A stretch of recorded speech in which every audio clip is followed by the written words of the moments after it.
A really simple but important point on any marine aquarium is feeding the fish. Knowing exactly how much food to feed the tank and what to feed the tank.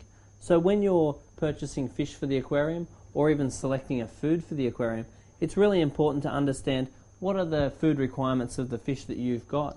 Now you've got various herbivorous fish which want a lot of greens in their diet, and then you've got carnivorous fish which want a lot more protein in the diet. In general, if you feed a good variety of foods, that really is the key. So plenty of variety and knowing the quantity. So when you're putting the food in the aquarium, what you're trying to do is make sure there's not one speck of food after 30 seconds. So if you can see one dot of food anywhere in the tank, after 30 seconds, that generally means that you fed the tank too much. And use that as a guide, but also look at the bellies of the fish. If you see the fish have got a little bit of a belly to them, that usually means that you're feeding them too much. On the other hand, if their belly is somewhat sunken, that will usually mean that you're not feeding them enough. So you want the average fish to be of average weight. Of course, you're probably going to have one that's a little bit fat and one that's a little bit thin, but you really want to use the guide of your average fish to be at average weight. Now, it's very easy to overfeed fish. Most people do tend, particularly as beginners, to overfeed their fish.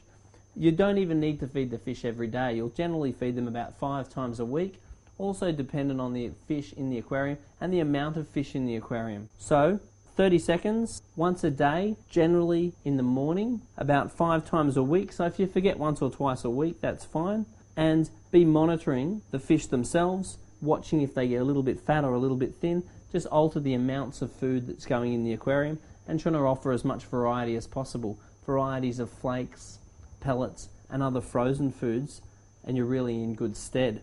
And occasionally a little bit of a live feed they do really appreciate.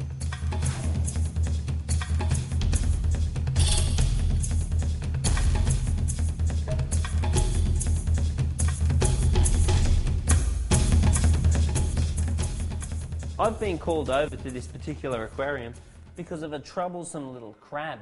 Now this little crab is getting big enough to actually kill the fish in the tank. Now when you get live rock and corals, often little hitchhikers come with the live rock and corals, which don't really pose you a problem at the start, but then as they grow, so does their appetite, and sometimes they'll take your fish. So the most important thing is to isolate what it is that you've got and find out where it's living. So once you actually know where the little pest is hiding, you can either pull the rock out that it's hiding in, or you can try and clear yourself a spot to try and trap or net it. There are various traps that you can make using Coke bottles and traps that are available commercially to buy. One of the easiest way to get a lot of the little pests out is to actually